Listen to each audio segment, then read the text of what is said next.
안녕하세요. 리테라이드입니다. 자, 오늘은 2025학년도 한국외대 수시 전형에 관련된 주요 사항 및 그다음에 변경 사항 일부분을 좀 설명드리도록 하겠습니다. 앞선 동영상에서 이제 2025학년도 외대 주요 전형별 주요 내용 및 그다음에 변경 내용 일부를 살펴봤었는데 뭐 외대 같은 경우에 이렇게 변경 사항이 많지는 않았었기 때문에 전년도 입결을 참고해 보는 것도 상당한 좀 도움이 될 수 있다. 예, 전년도하고 전형이 비슷하니까요. 자, 그래서 이제 전형 자체의 변경에 대한 측면도 중요하겠지만 변화 내용이 크지 않다라고 한다면 우리는 이제 주요 내용에 어떤 내용들인지를 보다 조금 더 구체적으로 살펴보고 거기에 맞게 대비하는 전략들을 세우시는 게 좀 필요할 거라고 생각합니다. 자, 그러면 수시 전형은 어떻게 구성되어 있는지 지금부터 그 내용들을 하나하나씩 살펴보도록 하겠습니다. 자, 우선 학생부 교과 전형입니다. 자, 학교장 추천 전형이죠. 자, 추천 전형 같은 경우에 일단 지원 자격을 한번 살펴보니 2024년 1월 이후 국내 고등학교 졸업자, 졸업 예정자라고 돼 있으니까 고3 수험생과 재수생 정도까지는 지원할 수 있다. 근데 아마 재수생들까지 지원 범위에 포함되긴 좀 쉽지 않을 거예요. 그러니까 모집 인원이 추천 인원이 많지 않기 때문에. 자, 그래서 어쨌든 소속 고등학교장의 추천을 받고, 자, 추천 인원은 서울 캠퍼스 10명, 그리고 글로벌 캠퍼스 10명. 네, 요렇게, 각각 추천을 해서 총 20명의 추천 인원을, 추천할 수 있습니다. 네, 이렇게 좀 보시면 될 것 같고요. 자, 그 다음에 뭐 학교 생활 기록부의 요건 같은 경우에는 뭐 성적에 대한 요건들이 나와 있는데, 요거는 뭐 지원하는 수험생들 어지간하면 거의 대부분 다 조건 자체는 부합할 거기 때문에 요거에 대해서 뭐 특별하게 뭐 이렇게 문제가 될 것 같지는 않고요. 다만 학생부 교과 전형 지원 불가 대상 학교들 유형들은 좀 있으니까 이 유형들은 좀 참고해 보실 필요가 있을 것 같습니다. 자, 다음으로 전형 방법에 대해서 살펴보겠습니다. 자, 전형 방법은 자, 학생부 교과 전형이다 보니 학교 생활기록부 교과 성적 100%를 반영을 한다. 총점 200점으로 환산을 해서 100% 반영한다고 되어 있고요. 즉 일괄 전형으로 선발하겠다는 거죠. 면접 없이. 자, 그러면 교과 성적은 어떠한 성적들을 반영을 하는지 한번 살펴보면, 자, 계열별 지정 교과가 있다라고 하면서, 자, 인문계열 같은 경우에는 국수, 영사, 과목, 그리고 자연계열 같은 경우는 국수, 영과, 그러니까 국어, 수학, 영어는 공통인데, 자, 계열에 따라서 사회 과목을 반영할 건지, 과목을 반영을 할 건지, 그 차이점이 좀 있다라고 하는 거를 우리가 기억해 주시면 되겠죠. 자, 특히 이제 뭐 다른 중상위권 대학들 일부는 뭐 국영수사과, 그러니까 뭐 계열 상관없이 국영수사과를 반영한다든지 또는 전 과목을 등급이 산출되는 전 과목을 반영한다든지 그런 특징들이 있는데 외대는 계열에 충실하게 국영수사, 그다음에 국수영과 이런 식으로 반영한다. 요거를 조금 기억해 두시면 될 것 같습니다. 자, 그리고 대학 수학능력시험 최저학력 기준이 있는데 그 최저학력 기준이 서울 캠퍼스 같은 경우에는 자, 국어, 수학, 영어, 탐구. 자, 지정 과목 없지요. 자, 응시 지정 과목이 없습니다. 그러니까 수학 같은 경우에 뭐 확통을 선택하든 미적을 선택하든 기하를 선택하든 상관없다는 겁니다. 택 1을 하면 되는 거고 탐구 같은 경우에도 지금 보시면 사회 또는 과학 탐구라고 되어 있으니까 뭐 응시에 제한이 있는 건 아닙니다. 어쨌든 중요한 거는 두 개 영역 등급 합이 4등급 이내여야 한다라고 하는 겁니다. 그래서 비슷한 대학들, 이제 외대하고 좀 라인이 좀 비슷한 대학들을 보면, 뭐 예를 들어서 중앙대 같은 경우가 뭐 3합 7 정도를 요구하고 있고, 그죠? 그 다음에 경희대 같은 경우가 지금 한 2합 5 정도를 요구하고 있으니까, 뭐 요 중간 정도 사이에 있는 그런 수능 최저학력 기준을 요구한다. 네, 요렇게 좀 기억해 주시면 될 것 같고요. 자, 그 다음에 한국사는 4등급 이내여야 된다라고 하는 거. 그리고 글로벌 캠퍼스, 용인에 있는 글로벌 캠퍼스 같은 경우는 국수 영탐 역시 지정 과목 제한 없이 이 중에서 한 개 영역의 등급이 3등급 이내면 된다. 그리고 한국사는 4등급 이내여야 된다라는 조건이 있으니까 이 조건들 한번 확인하시는 거에 초점을 맞추시면 되겠습니다. 자, 그러면 이제 가장 중요한 거는 자, 지금 여기 교과 전형이다 보니 학교생활 기록부 교과 성적을 어떻게 반영하는지, 그 반영 방법에 대한 부분들 외대는 좀 독특한 방식을 사용하고 있기 때문에 이 방법에 대한 부분은 우리가 좀 살펴보고 넘어가도록 하겠습니다.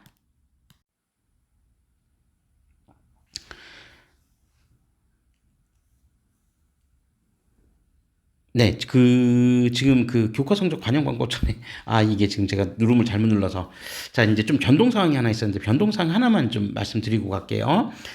그 변동사항 중에 하나가 이제 뭐냐면, 지금 여기 글로벌 캠퍼스 있죠. 제가 녹화가 되는 줄 알고 써놓고 있었는데, 그냥 써놓은 걸 가지고 말씀드릴게요. 글로벌 캠퍼스의 지금 수능 최저학력 기준이 전년도하고 좀 바뀌었거든요. 그래서 2024학년도 수능 최저학력 기준은 어떻게 이제 글로벌 캠퍼스에는 적용이 됐었냐면 인문하고 자연이 좀 달랐었습니다. 그래서 인문은 지금 현재 2025학년도하고 동일하게 국수, 영탐, 즉 사회나 과학 둘 중에 하나 한 과목만 반영을 해서 한계영역 3등급 이내, 한국사 4등급 이내라는 기준을 가지고 있었고, 그리고 자연 계열 같은 경우는 2024학년도에 국수, 영탐, 사과가 아니라 과학으로 지정이 되어 있었습니다. 과학으로.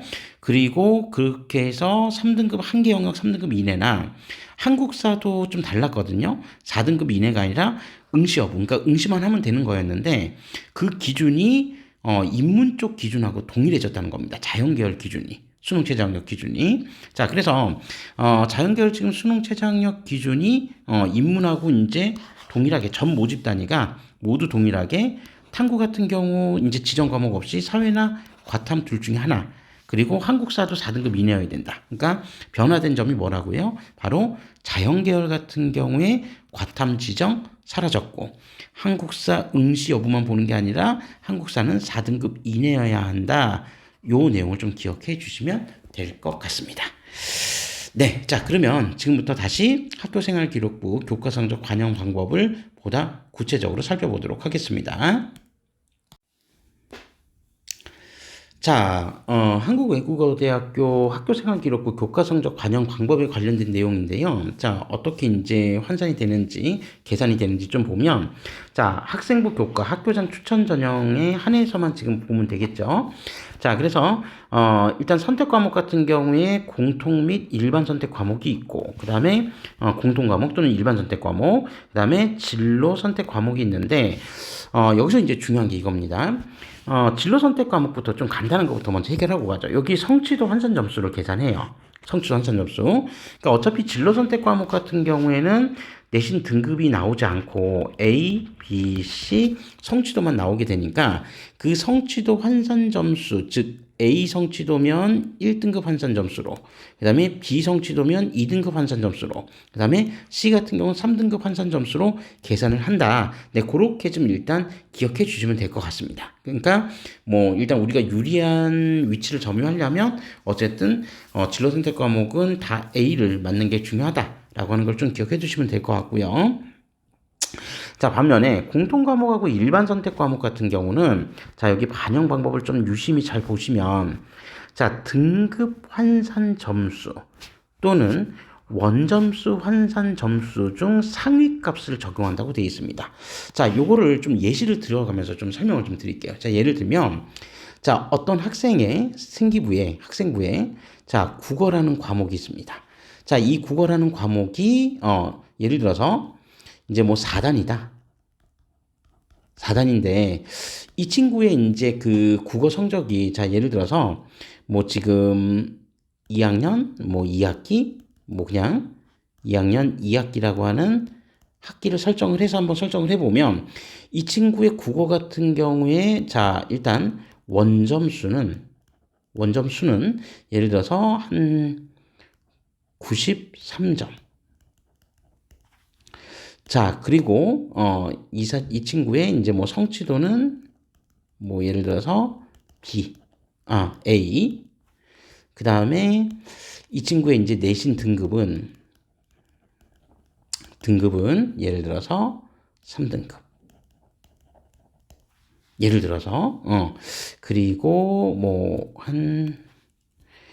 이제 원점수는 이제 표준 편차나, 그 다음에 평균 같은 게 뭐 있을 텐데, 그러니까 이제 평균 같은 경우만 우리가 한번 이 과목의 학년별 평균을 보니까 예를 들어서 한 91점 정도 나왔다고 한번 가정을 해보자는 거죠. 자, 그러면 여기에서 이 성적대에서 이제 이런 결과가 나왔다는 게 이제 좀 특이할 수도 있는데, 이 과목의 학년 평균은 91점이고 그 평균 점수보다 조금 높은 93점을 맞았더니 이 친구의 내신 등급이 3등급이었어. 그러니까 91점이면 한 4등급, 5등급 정도 나왔을 텐데, 네, 어쨌든 그거보다는 조금 높아서 3등급. 좀 억울할 수 있겠죠.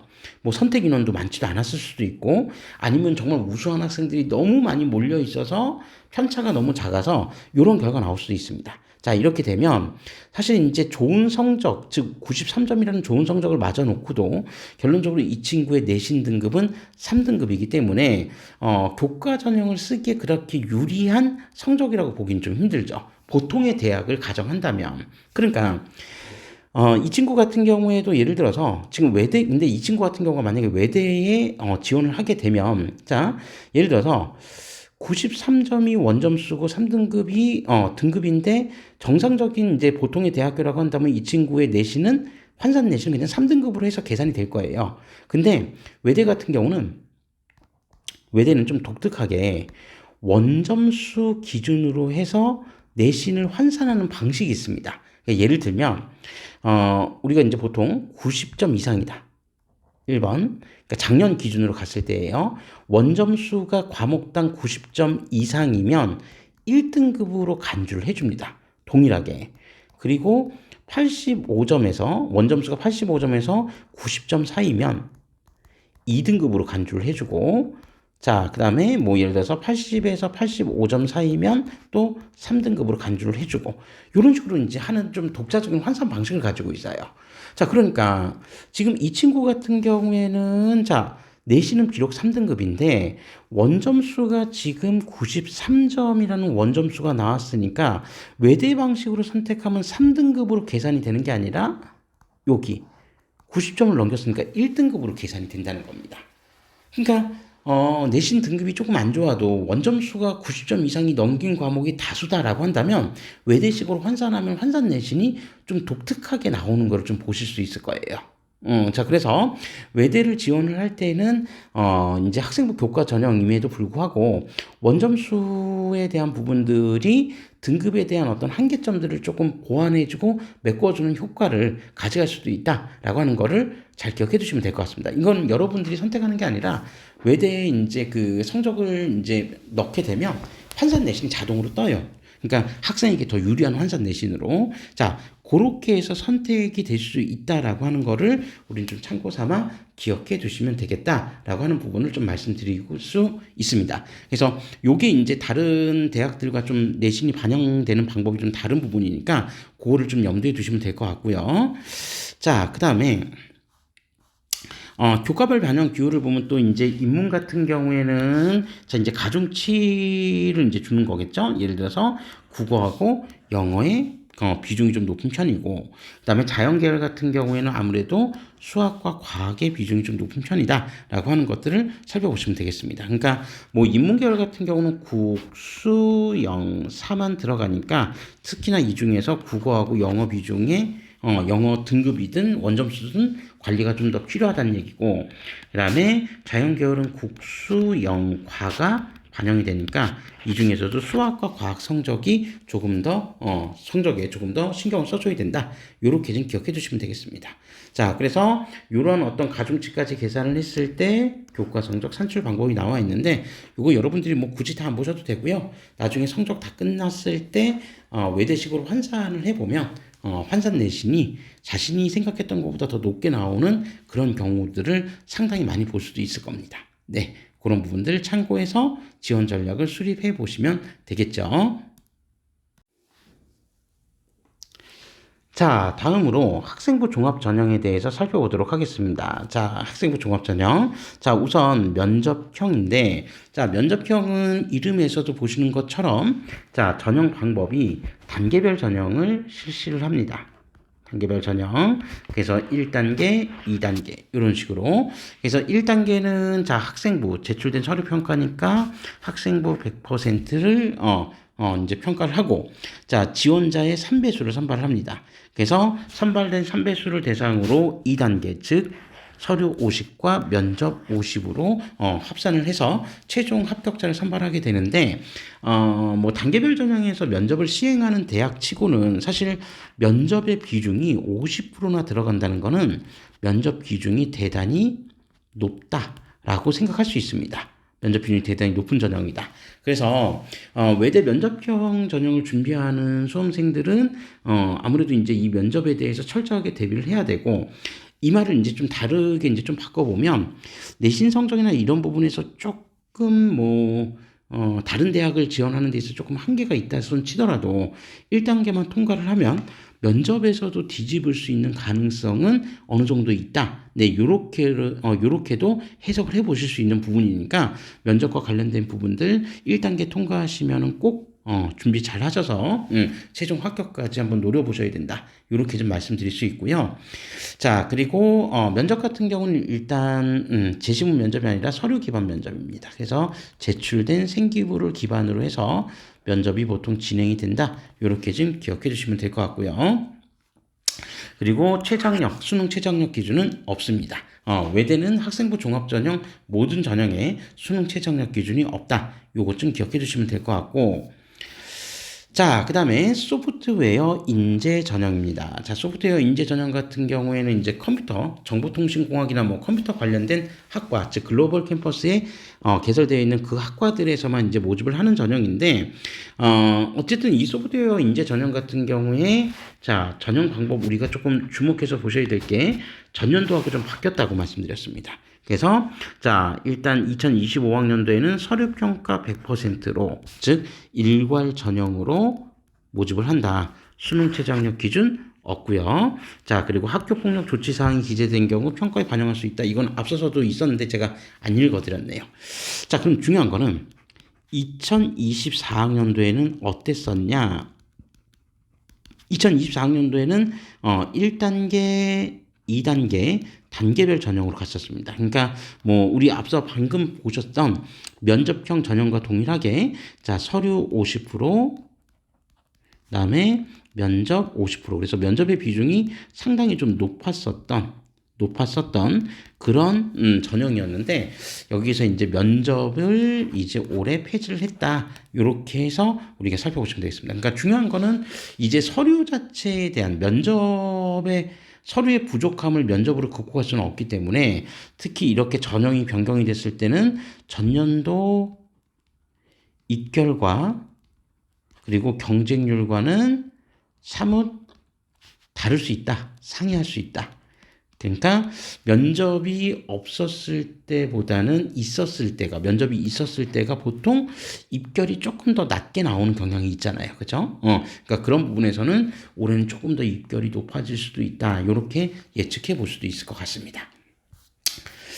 자, 그 다음에 이제 학생부 종합전형에서는 모집 인원이 가장 많은 서류형인데, 자, 서류형 같은 경우는 앞서 우리가 보셨던 소프트웨어 인재 전형처럼 서류평가 100%, 즉 일괄 전형으로 모집을 합니다. 일괄 전형으로 최장력 기준 없고요. 그러니까 그만큼 이제 서류 관리가 좀 중요한 그런 전형이다라고 보시면 되겠습니다. 대단히 이제 뭐 심플한 전형이니까 네, 그렇게 이해해 주시면 될 것 같고요. 자, 그 다음에 학생부 종합 전형, 자, 기회균형 전형 같은 경우에도 모집 방법은 앞서서 있었던 전형들, 즉 소프트웨어 인재 전형이나 아니면은 서류형 전형과 마찬가지로 기본적으로 전형 방법은 다 그렇게 동일합니다. 자, 그래서 자, 서류평가 100% 일괄 전형으로 모집하는 것도 동일하고요. 그다음에 최저학력 기준이 적용되지 않는다는 점도 동일합니다. 다만 기획균형 같은 경우는 이제 지원 자격에 제한이 좀 있기 때문에 어떠한 수험생들이 지원할 수 있는지 그 부분만 한번 간단하게 확인하고 넘어가시면 되겠죠. 그래서 기초생활수급자 및 차상위 계층, 그리고 국가보훈 대상자, 그다음에 농어촌 학생 전형 같은 경우 이런 식으로 이제 좀 지원할 수 있고, 그다음에 사회 5도 학생, 네, 이렇게 해서 지원 자격이 딱 이렇게 한정되어 있는 지원 자격이 있으니까 해당 지원 자격을 가지고 있는 수험생들만 이 전형을 한번 살펴보시면 될 것 같습니다. 네, 그리고 바로 다음으로 넘어가서 이제 논술 전형, 이제 수시의 마지막인 논술 전형을 살펴보도록 하겠습니다. 자, 제가 그 첫 번째 동영상에서 말씀드렸던 것처럼 올해 그 변동 내용 중에서는 아마도 이 논술 전형의 변화가 조금 주목해서 봐야 될 전형 아닌가 싶은 생각이 있다고 말씀드렸는데, 일단 그 전형 방법에서 변화가 좀 있습니다. 전형 방법에서. 자, 논술고사 100%로 변화가 있는데, 이전까지는 2024학년도에는 논술고사 100%가 아니라 논술 80%에 플러스 학생부 교과 성적 20%를 반영을 해서 일괄 전형으로 모집을 했었는데요. 자, 이제 2025학년도에는 교과 20%를 빼고 논술고사 100%, 그러니까 논술고사의 중요성이 더 커졌다. 이렇게 보시면 될 것 같습니다. 자, 그러면서 자, 이제 이 논술고사에는 수능 최저학력 기준이 적용이 되는데, 자, 이 수능 최저학력 기준 같은 경우에 자, 이제 학부마다 그리고 캠퍼스마다 조금씩 다르거든요. 자, 그래서 우리가 흔히 얘기하는 LD 학부, 그다음에 LT 학부라고 해서 이제 외대 이제 특성화 학부나 이제 다름이 없는데, 이 학부들 같은 경우에는 자, 이제 두 개 영역 등급 합 3 이내여야 된다. 굉장히 이제 높은 수능 최저학력 기준을 요구하고 있죠. 그리고 한국사는 4등급 이내여야 된다. 물론 응시 과목에는 제한은 없습니다. 자, 이 LD랑 LT를 제외한 나머지 모집 단위는 자, 이제 기본적으로 국수 염탐 중에서 이 두 개 영역 합 4 이내여야 된다. 그러니까 학생부 교과 전형 수능 최저 학력 기준과 동일하죠. 그죠? 자, 이 합 4인데, 자, 이제 중요한 변화가 바로 이겁니다. 글로벌 캠퍼스.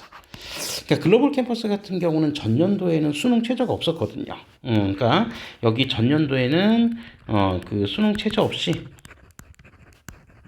없이 이제 논술고사에서 이제 학생들을 선발했는데, 올해 같은 경우는 이제 한 개 영역 3등급 3 이내여야 되고 한국사 4등급 이내여야 된다. 그러니까 글로벌 캠퍼스 논술 전형의 수능 최저학력 기준도 학생부 교과 전형 수능 최저학력 기준과 동일한 기준을 적용을 한다라고 하는 부분. 그러니까 이런 부분으로서 학생부 교과 20% 폐지된 거를 어느 정도 좀 보완하려고 했던 거 아닌가 싶은 생각을 하고 있습니다. 네, 그래서 올해 논술 전형 지원하는 수험생들은 이 부분들 감안해서 지원 여부를 결정하셔야 된다. 이렇게 말씀드릴 수 있을 것 같습니다. 자, 이상으로 2025학년도 한국외대 수시 전형에 관련된 신입학 전형 관련된 내용 중에서 수시 전형과 관련된 내용에 대한 리뷰를 좀 마무리하고요. 네, 보시는 것과 같이 변화 내용 자체가 아주 많지는 않았기 때문에 전형이 가지고 있는 특성들에 보다 좀 초점을 맞추시고, 그래서 전년도 입결 경쟁률과 좀 직접적인 한번 비교를 해보실 수 있는 그런 전형들이 많았다라고 생각하시고 정리하시면 될 것 같습니다. 자, 이것으로 수시 전형 관련된 리뷰는 마치고, 다음 동영상에서는 2025학년도 한국외대 정시 전형과 관련된 주요 내용들에 대해서 살펴보도록 하겠습니다. 감사합니다.